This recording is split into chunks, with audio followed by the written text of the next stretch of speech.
تو مولانا ظفر الدین بہاری جلال میں آ گئے، عقیدت مند تھے اور بنتا بھی عقیدت مند کا یہی ہے، ناراض ہونا۔ تو اور شیخ کا پھر بنتا ہے کہ ان کی اس معاملے میں تربیت کرنا، ان کو درگزر کا اور سادگی کا اور اپنی طرف سے عاجزی کا پیغام دینا۔ کہا میں ان پر مقدمہ کروں گا جنہوں نے آپ کو گالیاں دی ہیں۔ اعلیٰ حضرت فرمانے لگے جائیں وہ الماری سے خطوط نکال کے لائیں۔ وہ خطوط نکال کے لائے تو اس پہ لوگوں نے آپ کی بڑی تعریفیں لکھی تھی۔ فرمایا مولانا پہلے تعریفیں کرنے والوں کو زمینیں بانٹو نا، ہاں پھر تنقید کرنے والوں پر پرچے بھی کٹوا لینا۔ پھر فرمانے لگے میں ان کو سمجھاتا ہوں کہ یہ نبی پاک کے بارے میں کمزور جملے نہ بولے، یہ الٹا گالیاں دیتے ہیں، چلو جتنی دیر مجھے گالی دیتے ہیں حضور کی بے ادبی سے تو بچے رہتے ہیں نا۔ آج بھی ڈھیر سارے لوگ صرف اس لیے فاضل بریلوی کی مخالفت کرتے ہیں کہ وہ اصحاب رسول کی بات کرتے ہیں، وہ لوگوں کو منع کرتے کہ نبی پاک کے کسی صحابی پہ تبرہ نہ کرو، وہ نسبت رسول کا دفاع کرتے، اور لوگ ہیں کہ ان کے بارے میں زبانیں کھولتے ہیں۔ اور حضور کی اولاد کے بارے میں تو اعلیٰ حضرت فرماتے ہیں کیا بات رضا اس چمنستان نے کرم کی، زہرا ہے کلی جس میں حسن اور حسین پھول۔ تو انہوں نے لوگوں کو پکے عقیدے ہونے کا درس دیا۔ انہوں نے کہا کہ تم جو بھی ہو، مفسر، محقق، مدقق، لیکن غلام رسول بن کے رہو گے تو ایمان کی سلامتی سے دنیا سے جاؤ گے۔ چوتھی بات سنیں، اعلیٰ حضرت رحمۃ اللہ علیہ مسلمانوں کو ہر چیز کتاب و سنت کی روشنی میں سمجھنے کا درس دیتے ہیں، یہ خاص بات ہے، آپ نے اس پر توجہ کرنی ہے۔ فتوے کو کیا لیتے ہیں ہم لوگ؟ مثلا فتویٰ کیا ہوتا ہے؟ لوگوں نے فتوے کا بڑا عجیب معنی سمجھ لے، فلاں نے فتویٰ دے دیا، فلاں نے فتویٰ لگا دیا۔ یہ فتویٰ کیا ہوتا ہے؟ فتویٰ کو لگ تو نہیں جاتا۔ فتوے کا کیا مطلب ہوتا ہے؟ معاذ اللہ ثم معاذ اللہ، یہ کسی تہمت کا نام ہے۔ استفتاء کا مطلب ہوتا ہے آپ نے سوال پوچھا ہے کہ اس مسئلے کا شرعی حکم کیا ہے۔ اعلیٰ حضرت بریلوی سے پوچھا گیا حقوق العباد کیسے معاف ہو سکتے ہیں؟ کسی بندے کے ذمے حقوق العباد ہیں، اعلیٰ حضرت نے پورا رسالہ لکھا۔ اب وہ فتویٰ ہے، لیکن اس کا مطلب کیا ہے کہ آپ حقوق العباد اس طرح ادا کر سکتے۔ تو یہ کیا یہ فتویٰ لگ گیا ہے؟ لوگ سمجھتے ہیں کہ وہ فتویٰ شاید ہمارے عرف عام میں نا سادے بس ہمیں فتویٰ پتہ نہیں کوئی ایسی چیز ہے کہ کوئی بندہ کسی پر کوئی چیز تھوپ دیتا ہے۔ اور بھائی ایسا نہیں ہے، فتویٰ تو کتاب و سنت کی روشنی میں مسئلے کی حیثیت جاننے کا نام ہے۔ اعلیٰ حضرت فاضل بریلوی وہ اسپیشلسٹ آدمی تھے جو منبر پر بیٹھتے تھے اور پوری دنیا سے لوگ ان کے سامنے سوال بھیجتے تھے اور بھیج کر پوچھتے تھے کہ جناب اس مسئلے کے بارے میں شریعت کیا کہتی ہے۔ وہ جو جواب لکھتے تھے اسے فتویٰ کہتے ہیں، اور ان کے وہ جواب چھپے ہیں تو 30 سے زیادہ جلدیں بن گئی ہیں۔ اعلیٰ حضرت بریلوی نے کرنسی نوٹ کے بارے میں فتویٰ دیا ہے، فاضل بریلوی رحمۃ اللہ علیہ نے حقوق العباد کی بابت فتویٰ دیا ہے۔ اعلیٰ حضرت سے لوگوں نے پوچھا کس کے مرید ہوں، کتاب و سنت کی روشنی میں بتائیں، تو اعلیٰ حضرت نے فتویٰ لکھ کے دیا۔ فرمایا سب سے پہلی بات بندے کا عقیدہ ٹھیک ہو۔ قسم اللہ کی عزت کی میں بڑا کم قسم اٹھاتا ہوں، یہ جو پہلی بات فاضل بریلوی نے کی ہے نا، آج سے کوئی 125 سال پہلے، آج میں اس کے نتیجے دیکھ رہا ہوں۔ اچھا بھلا عقیدے کا اچھا آدمی تھا، لیکن بد عقیدہ پیر کا مرید ہوا ہے، صحابہ کا بے ادب ہو گیا۔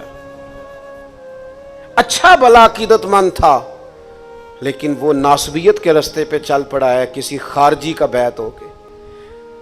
کہا عقیدہ ٹھیک ہو، صحیح عقیدے کے بندے کا بیعت ہو نا، جو تمہیں کہانیاں سنائے کہے نہیں یہ معرفت دی گل دسن لگا، اسے کوئی تو معرفت رہنے دے، تو کوئی آیت پڑھ یا نبی پاک کا کوئی فرمان سنا۔